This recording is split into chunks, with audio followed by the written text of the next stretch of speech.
വിളന്തറ എന്നാണ് ആ നാടിന്റെ പേര്. ഗ്രാമീണം കശുവണ്ടി മേഖലയാണ്. അവന്റെ വീടെന്ന് വിളിക്കാൻ കഴിയുമോ എന്നതിന് സംശയം. ഒരു കാവൽപുര. അച്ഛൻ മനോജ് മേശരിപ്പണിക്കും കൂലിപ്പണിക്കുമൊക്കെ പോയി അന്നന്നത്തെ അന്നത്തിന് എന്തെങ്കിലുമൊക്കെ വക കണ്ടെത്തുന്ന ഒരു പാവം പിടിച്ചവനാണ്. അടിസ്ഥാന വർഗം. രണ്ടു മക്കളിൽ മൂത്തവനെ കയ്യിൽ പിടിച്ച സ്കൂളിൽ രാവിലെ കൊണ്ട് വിട്ടതാണ്. പിന്നെ അച്ഛൻ മകനെ കാണുന്നത് മോർച്ചറിയിലാണ്. 8ാം ക്ലാസ്സുകാരൻ, നാടിന് പ്രിയപ്പെട്ടവൻ, മിടുക്കനൊരു കുഞ്ഞ് സ്കൂളിൽ പോയി ഏതോ ഒരു അപകടത്തിലങ്ങ് മരിച്ചു എന്ന് പറഞ്ഞു കളയരുത്. അക്ഷരം തെറ്റാതെ പറയണം. ഈ കഴിവുകെട്ട് ചത്തുപോയ സിസ്റ്റം അവനെ കൊലയ്ക്ക് കൊടുത്തതാണ്. ലജ്ജകെട്ട അനാസ്ഥയുടെ രക്തസാക്ഷിയാണ്.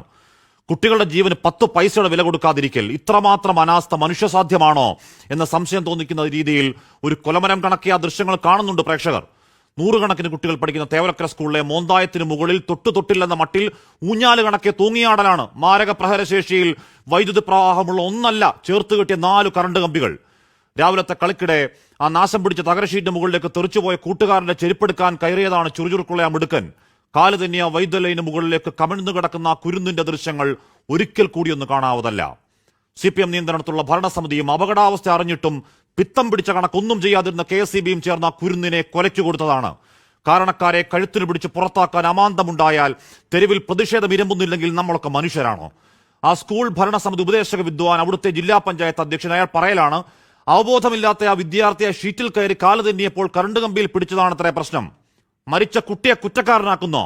മനുഷ്യത്വമെന്ന വാക്കു കേൾക്കാത്ത നേതാവെ നാക്കു വളയ്ക്കാൻ ഉളുപ്പുണ്ടോ? ന്യായീകരണത്തിന്റെ ആദ്യ ഡോസയായിട്ടുള്ള ഉടൻ വരും ഒറ്റപ്പെട്ട സംഭവം.